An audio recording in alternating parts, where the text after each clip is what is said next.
Bem, bom dia a todos. Eu sou o Sadi Machado, sou professor aqui da FADISMA e mestrando do PPGD da UFSM. E eu estou muito feliz pelo convite que a Aliana e o Andrés me fizeram hoje para que a gente pudesse debater essa temática, que é uma temática que está na ordem do dia, né?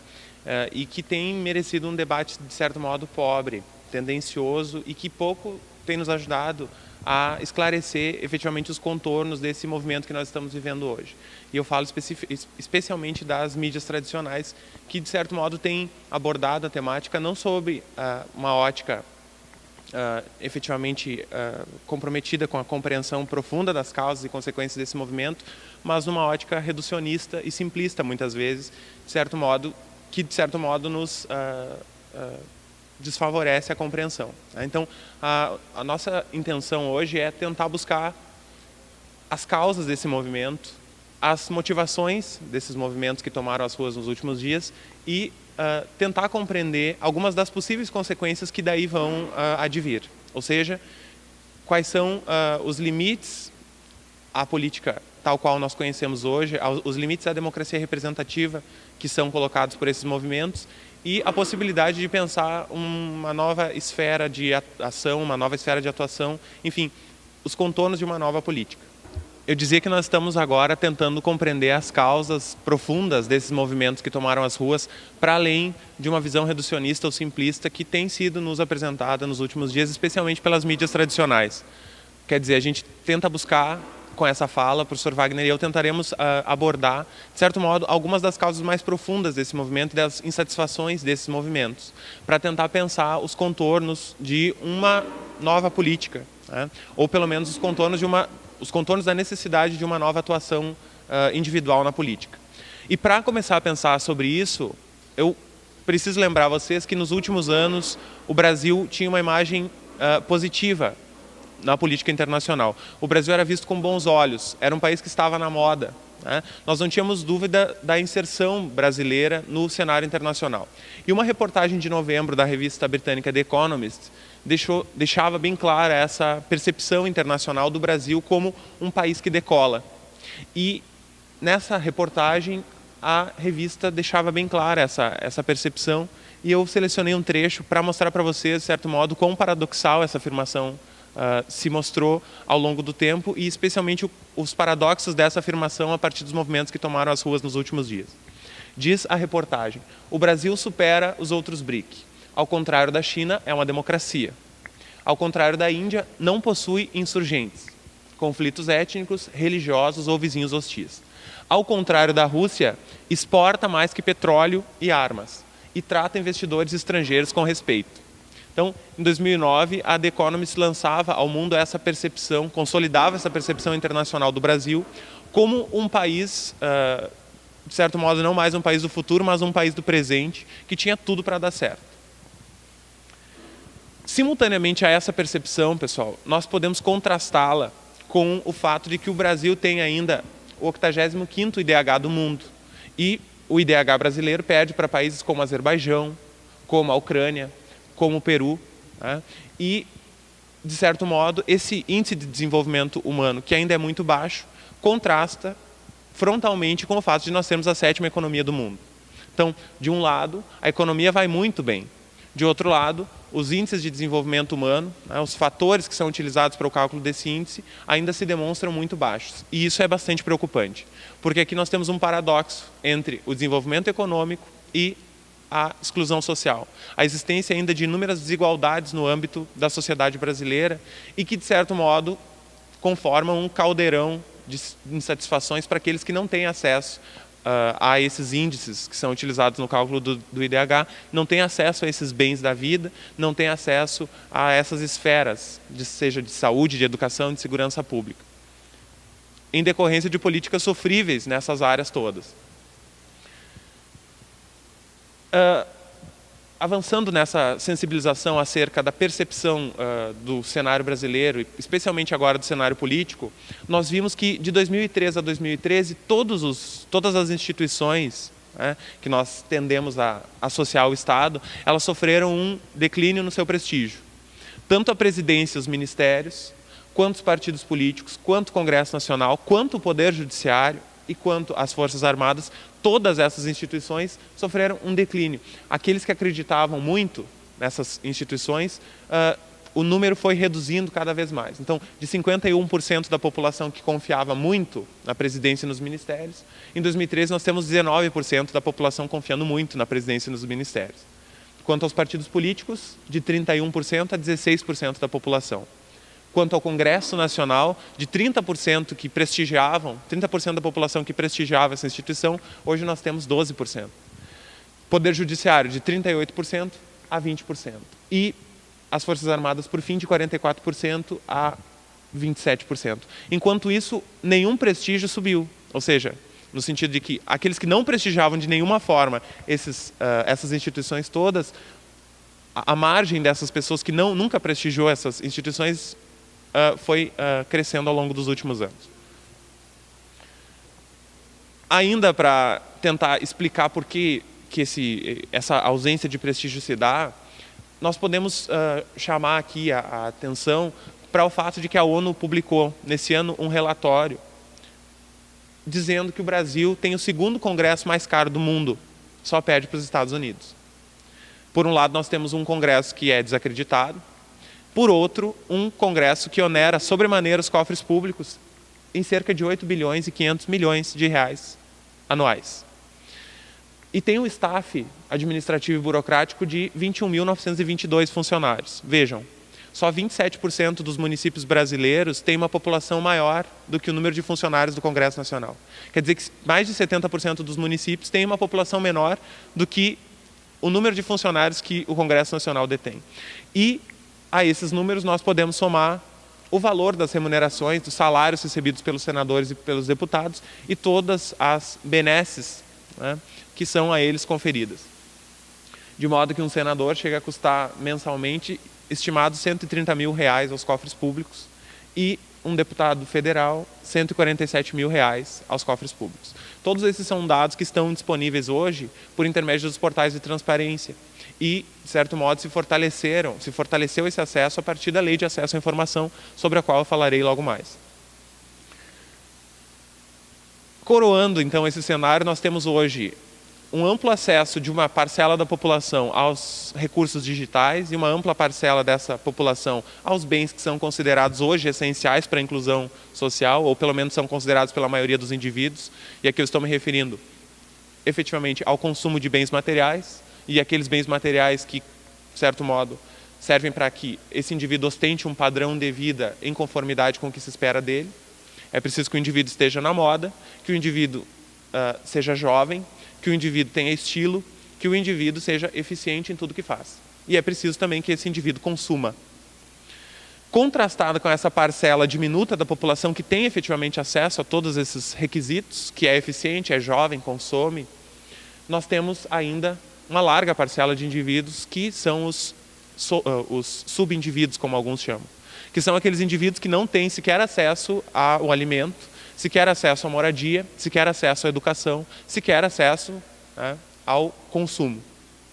Então nós contrastamos aqui nessas duas charges do Angeli, de um lado o Brasil que dá certo, o Brasil da revolução digital, com o Brasil que ainda não dá certo, né, e que, de certo modo, denuncia os limites desse Brasil que dá certo. Então nós temos na primeira charge um grupo de indivíduos que nós possivelmente identificamos como uma família e o indivíduo maior, que nós associamos ao indivíduo mais velho, anuncia fome 1.0, logo mais 1.8, 2.0, 2.1. E aqui nós associamos as revoluções digitais ou a evolução das tecnologias, associamos essa evolução a uma exclusão social cada vez maior. De outro lado, nós temos aqui dois indivíduos passando frio e fome numa área que tem ampla cobertura de Wi-Fi.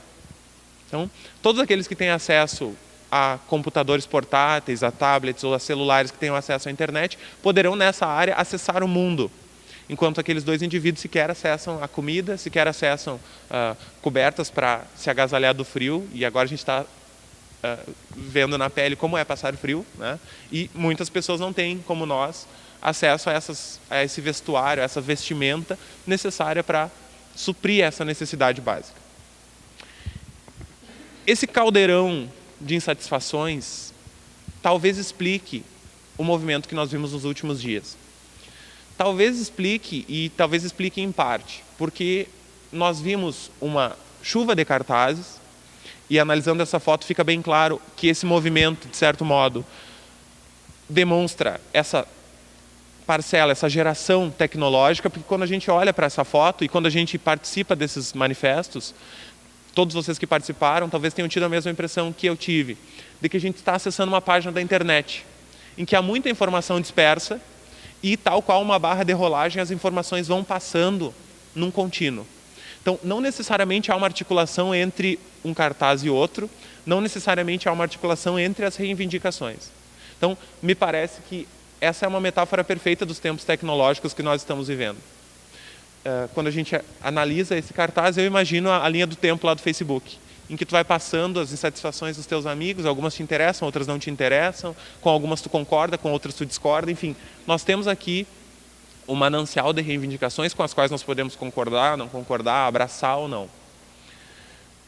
Algumas das palavras que se destacaram, das palavras de força que se destacaram nesse movimento, eu tentei consolidar aqui nesse slide. Vem para a rua, sem violência, que os manifestantes gritavam, na maioria dos casos, para a polícia. Da Copa abrimos mão, queremos dinheiro para a saúde e educação. Você é soldado, você também é explorado. Enfim, várias palavras de ordem que nós ouvimos repetidas vezes ao longo dessas manifestações e que talvez nos ajudem a entender o que se reivindicava em maior parte. Logo mais a gente vai entender, a partir dos dados que foram divulgados pelos institutos de pesquisa, efetivamente quais eram as maiores reivindicações. Mas, enfim, eu queria chamar a atenção aqui para vocês de que pouco se falou sobre exclusão social ao longo desses manifestos, pouco se falou sobre fome, pouco se falou sobre ausência de moradia, muitas pessoas ainda não têm onde morar, ou seja, pouco se falou sobre essas necessidades básicas que nós acabamos de referir e que ainda existem. Culminando com esse processo todo, nós tivemos a tomada dos palácios. E aqui Santa Maria é um bom exemplo, porque a Câmara dos Vereadores está ocupada por manifestantes nesse momento. Então, se por um lado a palavra de ordem era vem para a rua, talvez por outro lado o reflexo prático disso foi a tomada dos palácios. Nós vimos uma revolta social contra os palácios. Contra os palácios, eu digo, contra aqueles prédios públicos nos quais se desempenha, e se desempenha muito mal, a democracia representativa. Claro, o foco da insatisfação não é o palácio em si, não é a estrutura física em si, mas é o mau uso da política que se faz dentro desse palácio. E aqui cabe a pergunta que também o Angeli faz com muita propriedade. Afinal, quem vocês pensam que são? Afinal, quem são esses manifestantes? Quem são essas pessoas que foram às ruas? Um infográfico que eu achei muito interessante, que foi publicado pela Folha de São Paulo, mostra que, ao menos em São Paulo, o manifesto o núcleo do manifesto começou com o movimento Passe Livre e, tal qual as ondas lá da física, ele foi se espraiando, podemos dizer assim, de um certo modo horizontal, né? Foi um movimento horizontal de espraiamento, digamos, desse movimento, que passou por estudantes, passou por movimentos sindicais, por aposentados, e a gente vê esse cartaz aqui em Santa Maria, aposentado também protesta, passou inclusive por anarquistas e punks, passou pelo movimento ABGLT, passou pelo movimento dos trabalhadores, movimento Mobilidade Urbana, pelas mães desses manifestantes, por partidos, embora em menor medida, porque os partidos também foram reprimidos. Uma palavra de ordem foi sem partido, e um cartaz muito significativo que eu vi na internet mostrava uma menina com um cartaz dizendo: meu partido sou eu. Então, talvez uma das grandes reivindicações seja essa, e nós já vamos falar sobre isso. De todo modo, vários cartazes diziam que era muito mais do que por 20 centavos, que era um protesto para além do aumento do transporte, para além da tarifa, e que extravasava essa dimensão. Vejam, é um protesto que começa, de certo modo, com o pleito acerca de um direito de primeira dimensão, que é o direito de propriedade, o direito monetário aos 20 centavos, né? Começa com um protesto acerca de um direito de primeira dimensão, um direito civil e político, e aos poucos vai se alastrando para tomar também a dimensão de outros direitos, como direito à saúde, direito à educação, inclusive direito à identidade sexual. E, paralelamente a isso, nós vimos o Congresso tomando medidas como a cura gay. Então, ficou muito claro nessas últimas semanas o profundo paradoxo que há entre esses manifestantes e a adoção das políticas representativas oficiais. Eu sei que o professor Wagner logo mais vai falar um pouco sobre quem são esses manifestantes, mas para que a gente possa entender, especialmente a articulação entre a minha fala e os movimentos e as redes sociais, 78% desses manifestantes afirmaram que se mobilizaram por intermédio das redes sociais. E efetivamente nós vimos isso aqui em Santa Maria, por exemplo, em que os movimentos se organizaram, as informações eram passadas por intermédio do Facebook, do Twitter, de outras mídias, outras novas mídias. Mas o que me interessa muito aqui é que 98% se declarou não ser filiado a nenhum partido e 89% disse que não se sente representado por qualquer partido político. Então, como muitos já disseram, trata-se talvez de um manifesto que expressa uma crise de representatividade.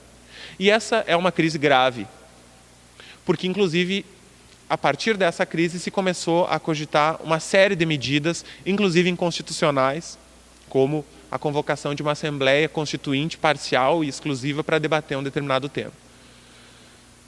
E muitas dessas medidas passaram aos olhos da maioria como naturais, e que são medidas de exceção gravíssimas e que, de certo modo, violentam e violam os 25 anos de democracia que nós conquistamos a partir da Constituição de 88 e que nós viemos consolidando a duras penas. Mas aqui cabe perguntar, até que ponto esse movimento foi representativo de toda a vontade da população e até que ponto toda a população foi para a rua? Até que ponto esse gigante que acordou representa a todos nós?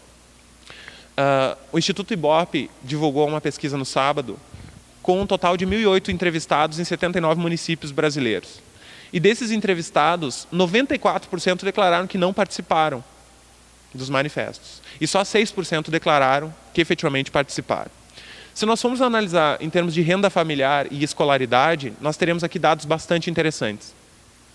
Porque dentre os interessados que têm uma renda familiar de até um salário mínimo, 99% declarou que não participou.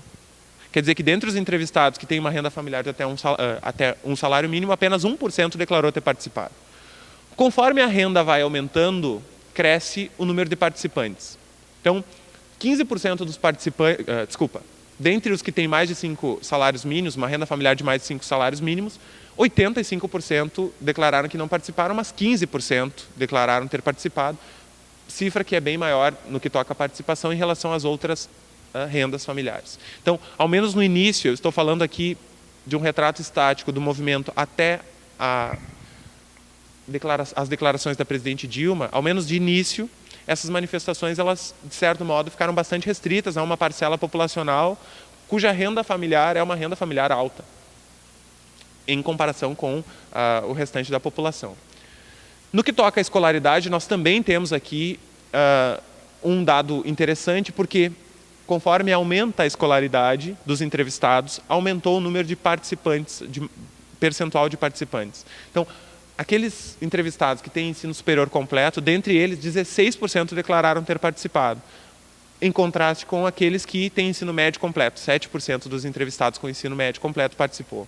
2% dentre os entrevistados que têm de 5ª a 8ª série do ensino fundamental completo, 2% declararam ter participado. As manifestações foram puxadas por uma galera jovem, bem instruída e com uma renda familiar, de certo modo, confortável. E é muito interessante que essa galera jovem, bem instruída, com uma renda familiar, de certo modo, confortável, tenha se dado conta de que ela precisa efetivamente ir para a rua. Porque até então nós tínhamos muitos movimentos sociais compostos de parcelas da população, em geral pobres, sem acesso aos bens da vida, e que, ao participar desses movimentos, levava a cacetada da polícia e que era visto pelas mídias tradicionais como um bando de baderneiros. E foi mais ou menos como um bando de baderneiros que a mídia viu esses manifestantes nos 2 primeiros dias.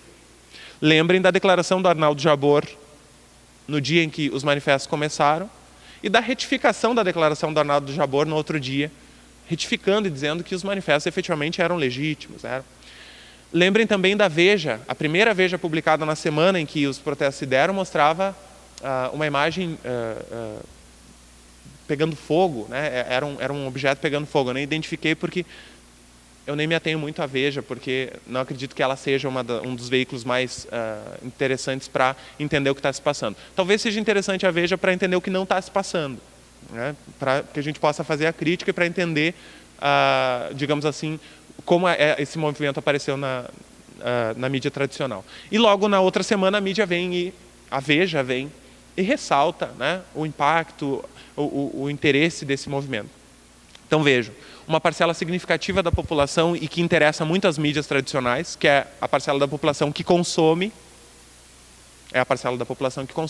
passou a ser vista então como uma parcela que se manifesta e cuja manifestação deve ser vista como legítima.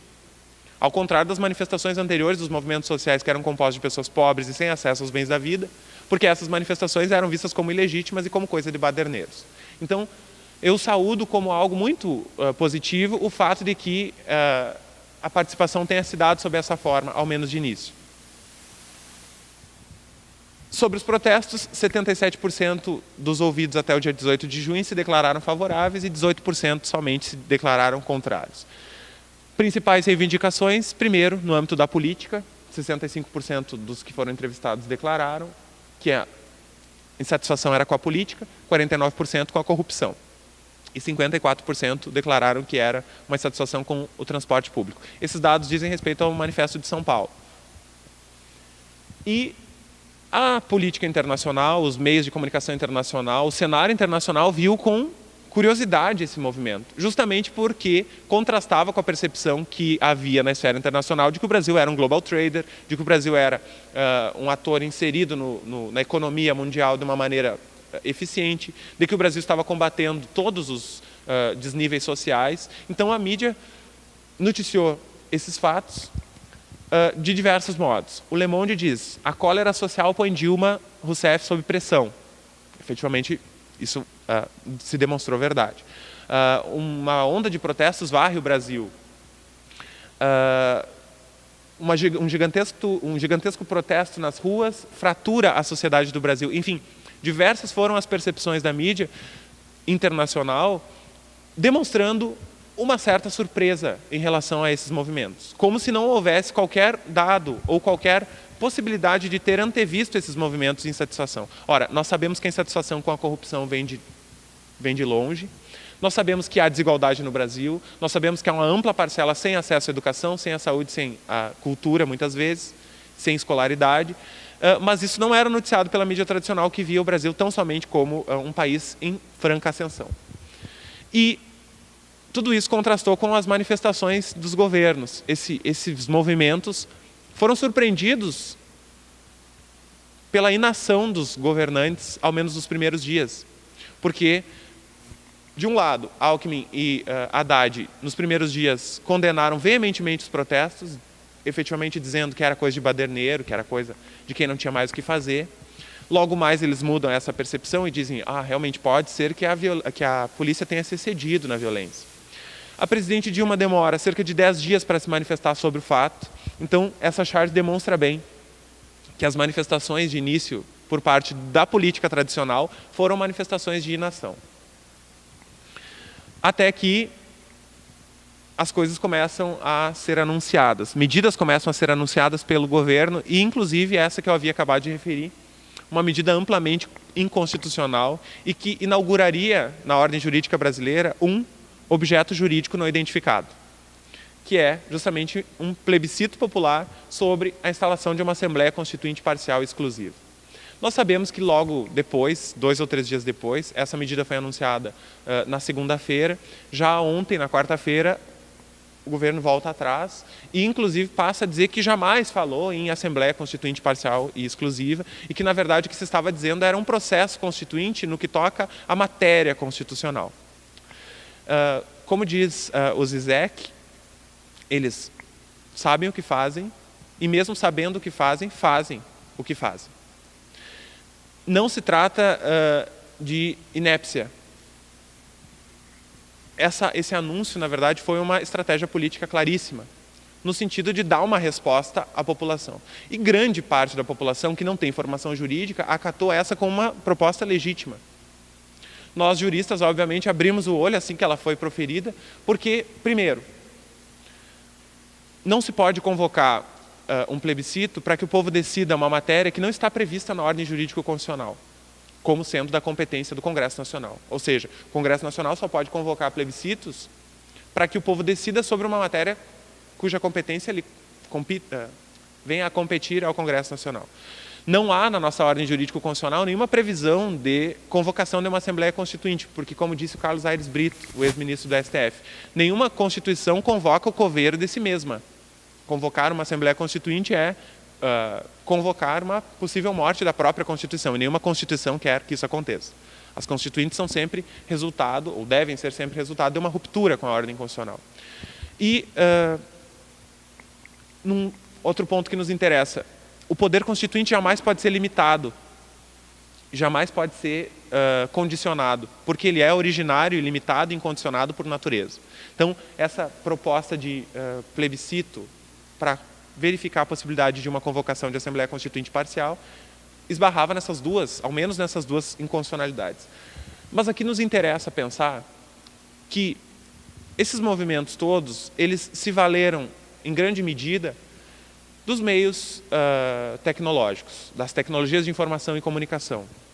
E aí nós tivemos, e nós temos, nos últimos tempos, uma larga parcela de teóricos estrangeiros e brasileiros que têm definido esse movimento de utilização da internet e de outras ferramentas com fins contestatórios, políticos, sociais e ambientais como cyberativismo. É uma expressão que já vem da década de 90, já vem sendo utilizada há algum tempo, mas que no Brasil parece que agora, mais do que nunca, nós devemos pensar sobre isso. Porque efetivamente nós vimos, assim como ocorreu na Primavera Árabe, assim como ocorreu no movimento Occupy Wall Street, assim como ocorreu no movimento Indignados na Espanha, nós vimos a utilização das novas tecnologias para fortalecimento desses movimentos. E aí nós contrapomos, dentre os teóricos, aqueles que acreditam que esse cyberativismo é uma forma eficiente de manifestação, aqueles que acreditam nesse movimento como sendo um movimento de caráter retórico. E aí a expressão cyberativismo de sofá é utilizada por esses teóricos, dizendo que não. As redes sociais, na verdade, obstruem qualquer possibilidade de articulação política porque mantém o indivíduo no virtual. E ele não se sente compelido a exercer a sua função política no espaço real. Então nós temos um dos grandes pensadores que é um otimista em relação a esse movimento, que é o Pierre Levy, e para ele o aumento da comunicação implica necessariamente o incremento da ação política. O Pierre Levy ele é conhecido como um cyber-otimista, e ele defende justamente que o aumento da liberdade de expressão dá espaço a uma maior interação entre os indivíduos. E essa interação entre os indivíduos acaba, no limite, levando a uma atuação efetiva na esfera pública e uma atuação efetiva no real desses espaços que, para alguns, se restringem ao virtual. Para ele, então, ele define esse conceito, a cyberdemocracia corresponderia ao estágio contemporâneo e futuro das relações entre espaço, tempo e a política no âmbito da sociedade em rede. Depois, se o tempo nos permitir, a gente pode debater se efetivamente nós temos hoje vivenciado efetivamente uma cyberdemocracia ou se, na verdade, os meios, as tecnologias de informação e comunicação são meros facilitadores, né? Até que ponto esse cyberespaço corresponde ao espaço da política. E aqui nós precisamos contrapor a visão do Pierre Levy à percepção que também já vem sendo apresentada por um outro pensador, que é o Paul Virilio, já há muito tempo. Desde 2001, Paul Virilio nos atenta para o fato de que o incremento do uso das TICs pode gerar uma perda da autonomia individual. E nós estamos vendo toda a controvérsia atinente ao Snowden em relação à divulgação de dados, que deixavam claríssima a ingerência do governo norte-americano sobre as relações individuais, pessoais dos cidadãos norte-americanos e, inclusive, de cidadãos de várias partes do mundo, sob o lastro, sob o argumento da segurança coletiva, né? No sentido de evitar que possíveis atos terroristas fossem ou sejam praticados no futuro, ficaria legitimado por parte do governo a ingerência nos nossos assuntos e o monitoramento das redes sociais, o monitoramento das nossas comunicações. Então, o Paul Virilio é um cético em relação a essa percepção de ciberdemocracia, porque ele diz, na verdade, os meios de comunicação, as novas tecnologias de informação estão trazendo uma perda da autonomia, estão acelerando a política em detrimento do fortalecimento dos vínculos sociais entre os indivíduos, em detrimento do real, em detrimento do espaço físico.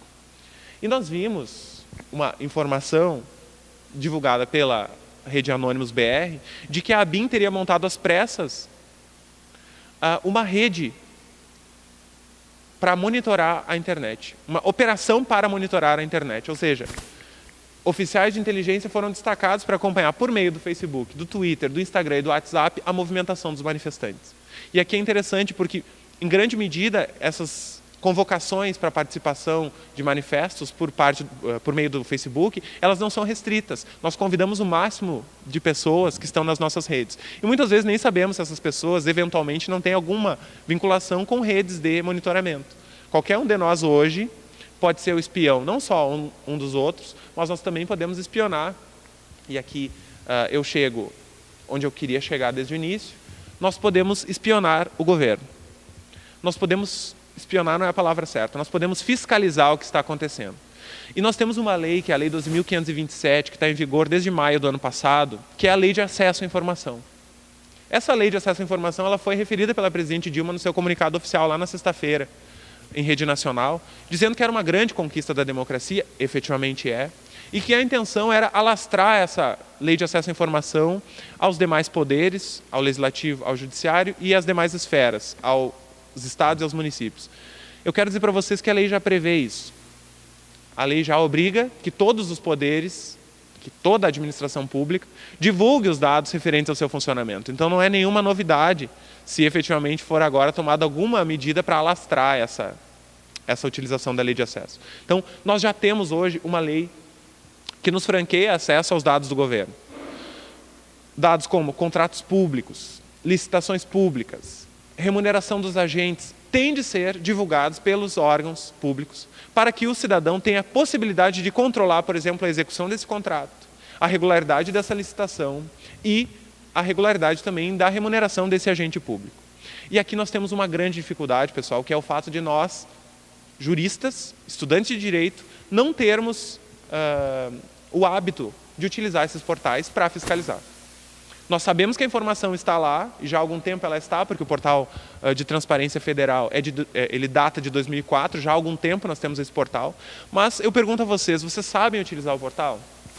Vocês sabem como utilizar o portal para fiscalizar essas verbas, para verificar a regularidade da execução ou não desses projetos, para verificar a prestação de contas desses projetos? Eu digo para vocês que esses portais têm uma série de problemas e que o acesso nem sempre é fácil.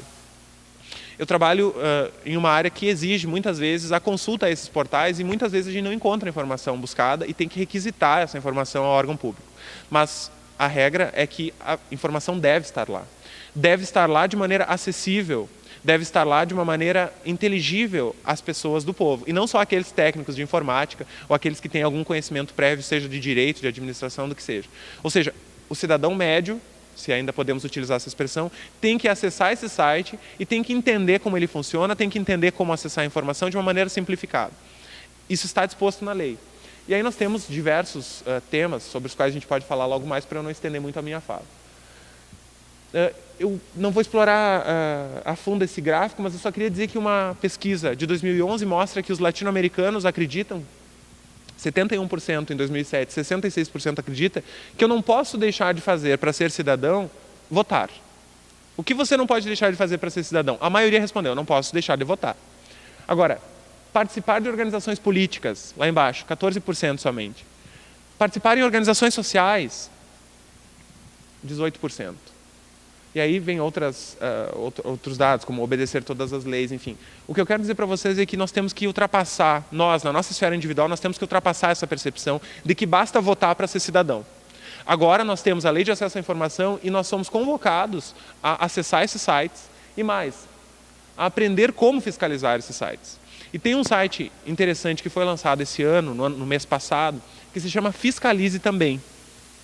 E esse site ensina o cidadão a fiscalizar o patrimônio público, o meio ambiente, a educação, a saúde e as questões atinentes a questões eleitorais, ensina com tutoriais como utilizar os portais de transparência.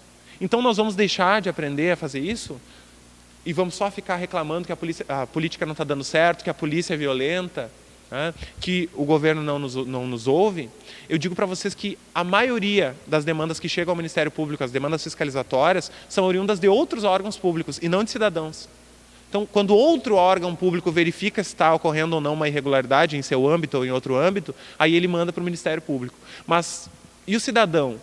Porque depender sempre do órgão público para denunciar a irregularidade que está ocorrendo dentro dele é meio complicado. Então, é preciso que nós, como cidadãos, aprendamos a utilizar essas ferramentas, utilizemos esses sites, inclusive para poder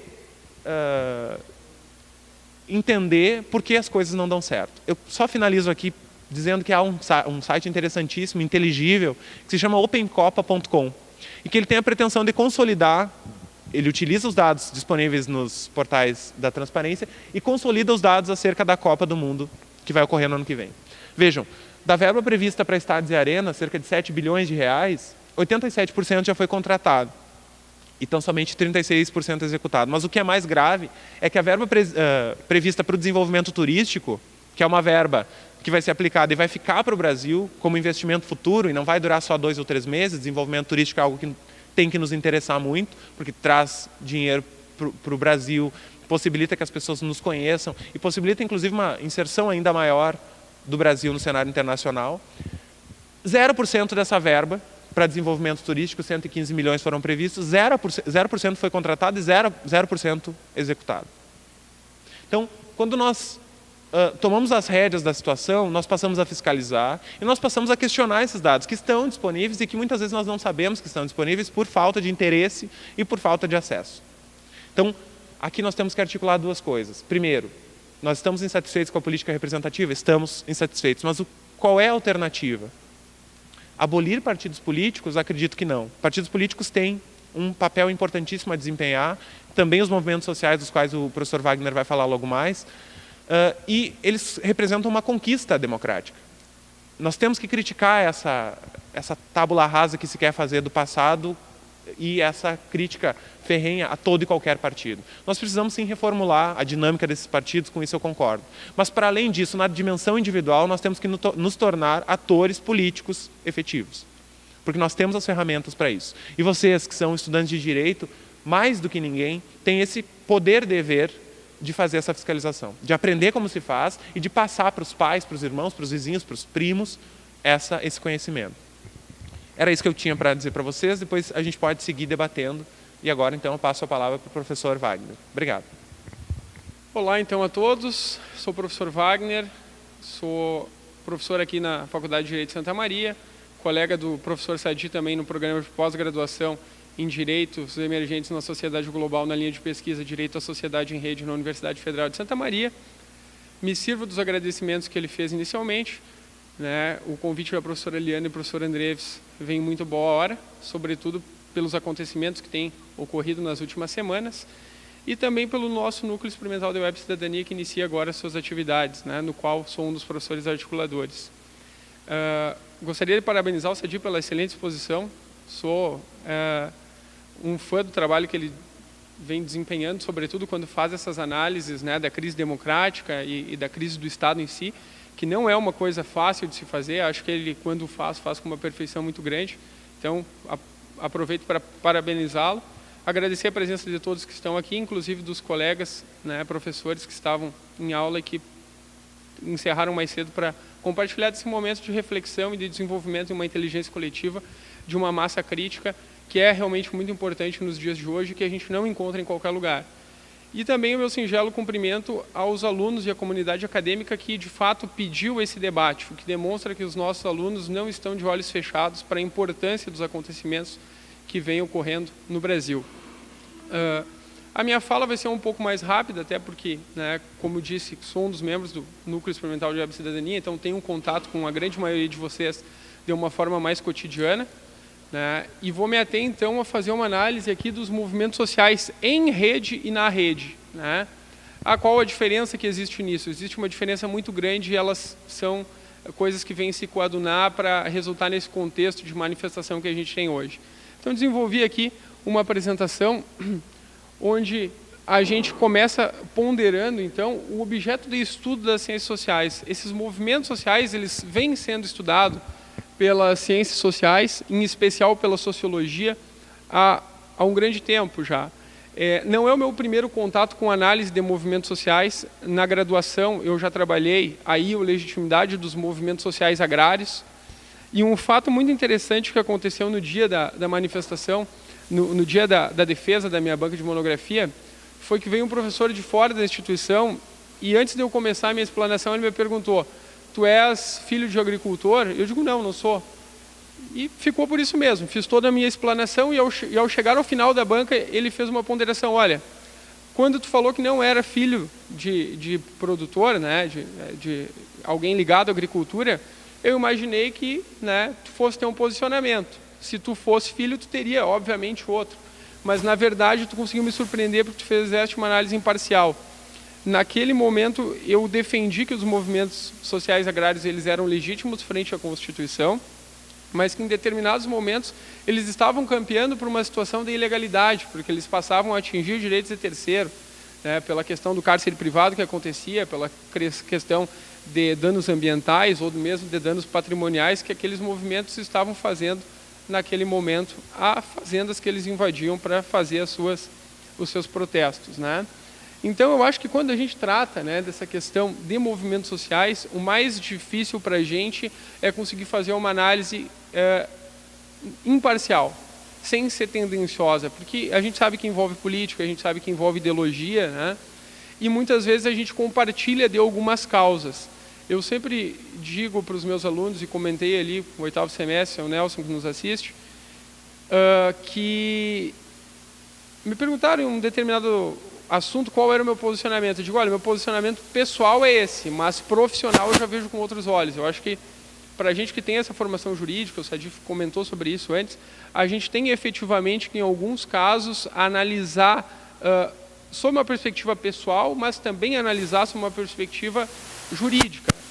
Olha, gostaria que acontecesse, mas juridicamente é viável, é esse o meio correto, e isso serve para essa questão do plebiscito, né, que o próprio Sadi falou anteriormente. Então, essa questão dos movimentos sociais, ela vem sendo construída, essa análise vem sendo construída pela sociologia ao longo de anos, né? E se vocês analisarem, existem inúmeras maneiras da gente abordar esses movimentos sobre essa perspectiva sociológica. No item A aqui nós temos uma abordagem positivista, tem gente que faz essa análise de uma forma mais conservadora, né, no intuito de controle, de repressão desses movimentos. Em contrapartida, tem uma abordagem que a gente pode classificar sociologicamente como uma abordagem mais marxista. Que tipo de abordagem seria essa? Olha, a gente vê esses movimentos como um movimento revolucionário, de transformação, né, de alteração da nossa ordem social. E uma terceira abordagem que é possível e que a gente também nota é uma abordagem weberiana, com o objetivo de compreensão e análise. Se a gente for analisar enquanto instituição de ensino, o que nos interessa é essa terceira abordagem, uma abordagem mais weberiana. A gente tem que analisar, a gente tem que compreender, para, a partir daí, então, desenvolver um raciocínio efetivo sobre prós e contras dessas atividades que vêm sendo engambeladas, então, por esses movimentos. Em que pese a gente saiba que muitos tenham compartilhado, tenham ido à luta, né? Não que vocês não possam adotar uma abordagem marxista, mas a primeira análise tem que ser sempre mais weberiana, mais de análise e de compreensão. Evoluindo aqui, então, a gente tem que esses movimentos sociais, eles são resultado de uma demanda histórica advinda das relações sociais entre homens e a sociedade em geral. Eu acho que, em termos de definição conceitual, como que a gente vai definir movimentos sociais, eu acho que o Castells, que é um sociólogo espanhol, teve até em Porto Alegre há cerca de 2 semanas atrás, no Fronteiras do Pensamento, ele define os movimentos sociais de uma maneira bem simples e fácil de a gente compreender, que são ações coletivas que, mesmo em caso de vitória ou de fracasso, vêm a transformar, então, os valores, né, das instituições e da própria sociedade. Esse olhar do Castells, eu entendo muito particular, sobretudo por aquela questão, na vitória ou no fracasso. A gente não pode idealizar um movimento social que seja um movimento social perfeito, que ele só vai existir se for vitorioso. Não. Os movimentos sociais, mesmo que fracassados, eles conseguem fazer pequenas modificações. Lógico, a modificação maior é aquela, é a conquista, é o ideal. Né? E no final, quando a gente for por fora de discussões, a gente vai entrar e vai analisar se esses protestos que a gente viu nos últimos dias, se efetivamente estão trazendo resultado ou não. Mas essa definição do Cassius é importante por isso, porque ele coloca os movimentos sociais, tanto no caso de vitória ou de fracasso, como uma possibilidade de transformação, né, dos valores das instituições da sociedade. São ações coletivas com um propósito fim. Né? Exemplos de movimentos sociais ao longo dos tempos não nos falta. Se vocês forem analisar aqui, nós temos no Brasil aqui o movimento dos trabalhadores rurais, né, sem terras, que talvez seja o movimento social mais conhecido, né, da nossa história. Nós temos também ali o GLBT, os gays, lésbicas, bissexuais e transgêneros, né, e nós temos aqui os movimentos feministas, né, mas nós temos outros movimentos internacionais, como o Greenpeace, Oxfam, o First Food, né, enfim, temos uma infinidade de movimentos aqui que construíram toda uma trajetória ao longo das últimas décadas. Num artigo que foi publicado na sexta-feira, agora no jornal Correio do Povo, eu trabalhei dados que o professor Sadi trouxe ali de uma forma mais completa. Ele usou o Ibope, pelo que eu estive vendo antes, e eu trouxe nesse artigo Datafolha. E eu trabalhava, então, exatamente movimentos sociais pela internet. Esse artigo foi vinculado ali na fanpage da instituição. Também eu publiquei na minha timeline no Facebook. E esses dados em específico, eles dizem respeito ao dia em que foi o maior protesto, que foi, de fato, aquele da invasão da esplanada dos ministérios, que foi no dia 17/6. Então, vocês vejam como é interessante, né? Em um primeiro momento, eu analisei, será que eu utilizo esses dados no meu artigo ou não? Como é que pode os protestos terem acontecido dia 17 e no dia 18 o Datafolha já ter dados? O movimento, o protesto mal começou e o Datafolha já está lá fazendo pesquisa. Mas aí, então, por ter sido, efetivamente, um instituto conhecido já, com uma determinada bagagem, né, de pesquisas em âmbito nacional, eu acabei utilizando esse artigo e, especificamente, quanto a um dia. O Sadi, ele trouxe dados mais específicos, eu acho que de várias semanas ali de protestos, né? E naquele primeiro dia, no dia 17/6, 71% dos manifestantes que participaram do protesto o fizeram pela primeira vez. A faixa etária deles era de 25 a 35 anos e a pesquisa revelou também que 81% deles souberam da manifestação através do Facebook e 85% através da internet. Ou seja, vocês vejam a força que tem o Facebook. Dos 85% da internet, 81% ficou sabendo pelo Facebook. Né? E essa diferença de 4% soube pela internet, não pelo Facebook, mas por algum outro veículo ali, por algum outro site. Né? Então, esses dados servem para demonstrar que os movimentos sociais estão na rede. Lembrem da minha proposta inicial, movimentos sociais na rede e em rede. Né? Então, essa utilização da tecnologia da informação e o impacto dessa tecnologia nos protestos demonstram isso, que os movimentos sociais eles estão efetivamente na rede, certo? Mas aí a gente precisa efetivamente fazer um contraponto. Bom, a minha proposta inicial era movimentos em rede e na rede. Na rede a gente já viu o que é isso, que é os movimentos sociais utilizando essas ferramentas, a internet sobretudo, para disseminar e organizar e arquitetar e trazer as suas manifestações do mundo virtual para o mundo real. Mas o que seriam, então, os movimentos em rede? Os movimentos em rede, efetivamente, são, como a gente viu no ano passado, a Marcha das Vadias, e esses próprios movimentos que a gente vê hoje, que são inúmeros movimentos sociais conjugados em um determinado protesto.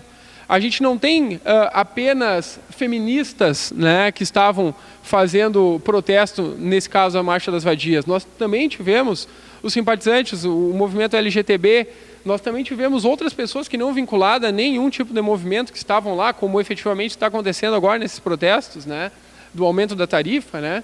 Então, se os movimentos na rede significam a utilização da tecnologia da informação e dessas facilidades do mundo digital, os movimentos sociais em rede, eles significam o agrupamento de inúmeros movimentos sociais para fim de, com isso, ganhar força, corpo e atenção governamental, né? Isso faz o quê? Faz com que a gente chegue naquela ideia inicial, que é o rompimento com o individualismo. Antes a gente tinha inúmeros movimentos sociais, só que individualizados. Cada um fazia o seu protesto e agia ali tentando conquistar, né, os seus objetivos. A gente teve esse rompimento com o individualismo e agora esses movimentos sociais, eles têm se apresentado de uma maneira mais coletiva. Eles estão se agrupando, estão manifestando junto e estão utilizando a internet, né? Então eles são movimentos sociais na rede e em rede, sobretudo, certo? As redes sociais, elas têm, então, exatamente essa finalidade. Se vocês analisarem, elas servem para que esses movimentos plantem lá os seus sentimentos e esperanças a despeito de qualquer ideologia, né, ou qualquer filiação. Eu acho que uma das coisas mais importantes que a gente viu nesses protestos foi efetivamente o pessoal que estava protestando não permitir que se levantassem bandeiras partidárias. Porque eu acho que se tu parte para essa questão de ideologia política, tu tem uma reação por parte da própria polícia que estava lá, diferenciada do que tu teria se fosse uma manifestação sem partido, né? Então eu acho que deixar de lado bandeira, deixar de lado partido, por uma imposição da grande massa que estava ali, foi um exemplo, sobretudo, democrático ali, né? E com certeza contribuiu para que a gente tivesse um respeito a mais por parte dos governantes que estavam fazendo aquela análise. Então, as redes sociais, elas facilitam, porque elas permitem também esse contágio de uma forma rápida e instantânea, através, né, desse espalhamento de ideias, de imagens simultâneas, para o despertar e embalar dos sonhos desses movimentos. Acho que o Sadi também comentou sobre isso antes, exemplos, né, de movimentos sociais que se servem da internet, da tecnologia da informação, da rede. Foi a Primavera Árabe no Oriente Médio, no norte da África, né? A Islândia também, a Revolução do Panelaço, os indignados na Espanha, a ocupação da Wall Street nos Estados Unidos, né? E também em Istambul, na Turquia, ali, nós tivemos o protesto contra a derrubada de um parque. Esses são os indicativos, então, do momento em que a gente vive. Alguns autores chamam esse momento de sociedade em rede, sobretudo Castells, que eu mencionei anteriormente. Inicialmente, a gente tinha uma outra concepção, que nós estaríamos vivendo uma terceira revolução industrial. Alguns chamavam de revolução técnico-científica, mas o fato é que, independente do nome que a gente for utilizar, o que a gente tem é um período de intensa, surpreendente e também aceleradas transformações, e que é marcado pelo impacto da tecnologia da informação e da comunicação sobre o Estado, sobre a sociedade em geral e das suas próprias práticas cotidianas. Esses movimentos sociais contemporâneos, eles estão influenciados por o fim de uma era industrial e o descortinamento de outra, tá? Determinando toda uma dinâmica econômica, social, cultural e de relação em sociedade a partir daquilo que já se cunhava anteriormente como era da informação. Hoje a informação ela está em toda parte. Isso é bom, mas às vezes isso também pode ser ruim porque a gente não sabe a credibilidade da informação que nos chega.